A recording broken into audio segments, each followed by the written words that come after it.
So the question is, when a ball is dropped into a lake from a height 4.9 meter above the water level, it hits the water with a velocity v and then sinks to the bottom with a constant velocity v.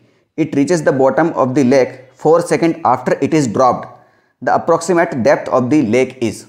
तो बहुत ही simple question है, ज़्यादा कुछ hard इसमें है नहीं, बस question लंबा है। तो मान लीजिए भैया ये लेक है, ठीक है, आपसे बोला है कि इस लेक के 4.9 मीटर ऊपर से, लेक के 4.9 मीटर ऊपर से यहाँ से हमने क्या किया है, किसी भी ऑब्जेक्ट को ड्रॉप किया है। तो भैया जब ये ड्रॉप होगा तो यहाँ पर इसको कोई ना कोई हिट करने के पहले इसको कोई ना कोई वेलोसिटी गेन हो जाएगी, उसको v दिया है इस क्वेश्चन में।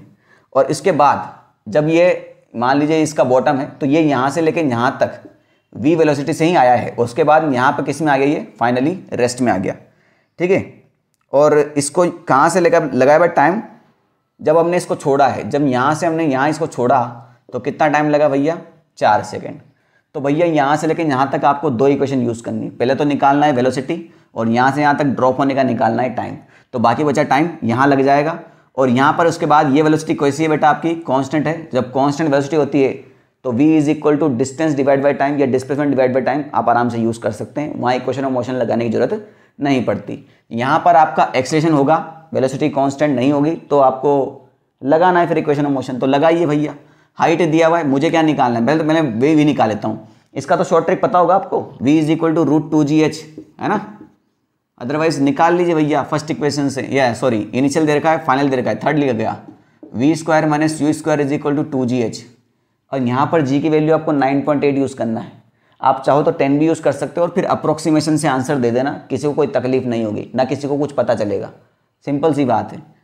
आप कौन सा आंसर लिखते हैं, MCQ टिक करते हैं भैया, सब कुछ नीचे की तरफ है तो सब कुछ नेगेटिव हो जाएगा, तो ये हो जाएगा -v², इनिशियल वेलोसिटी तो 0 है, 2 माइनस 9.8 और हाइट कितना है 4.9, तो ये हो जाएगा आपका v² is equal to 2 into 4.9, sorry ये 4.9 भी नीचे की तरफ है ना तो नेगेटिव होगा, माइनस से माइनस खत्म हो गया, 2 इंटू 4.9 आपका 9.8 ही होता है ना, और ये आपका 9.8 ही होगा। तो वेलोसिटी कितनी हो जाएगी आपकी 9.8 मीटर पर सेकेंड। उसके बाद यहाँ से लेकर यहाँ तक का टाइम कितना लगा, तो सेकेंड इक्वेशन लग जाएगा भैया। आप तो अब चाहो तो फर्स्ट इक्वेशन भी लगा सकते हो, v u g सब पता है आपको, सेकेंड लगा दो कोई दिक्कत नहीं है। नीचे की तरफ है तो -h is equal to -ut minus half g_t², है ना, g को भी नेगेटिव ही लिखते हैं, तो ये माइनस सबके कट जाएंगे भैया।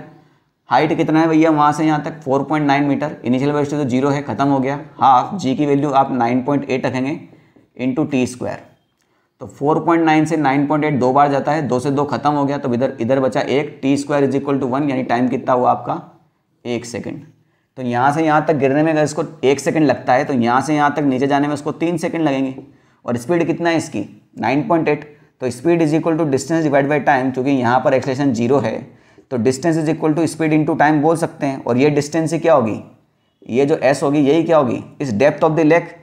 v की वैल्यू कितना है बेटा आपका 9.8 और टाइम कितना है 3, so 8 is 24, 9 27, 29.4 metre, 29.4 metre option number D में है। अगर आप g की वैल्यू 10 भी लेते तो भी किसी को कुछ खास फर्क नहीं पड़ता, मगर यहाँ पर दिक्कत आ जाती, फिर यहाँ 10 लेते तो फिर इसको 98 का स्क्वायर कैसे करते, तो इसलिए उसने कुछ नहीं बोला क्वेश्चन में। जब क्वेश्चन में कुछ नहीं बोला है तो 9.8 ही लेना है, 10 तभी लेना है जब वो कुछ बोलेगा, ठीक है।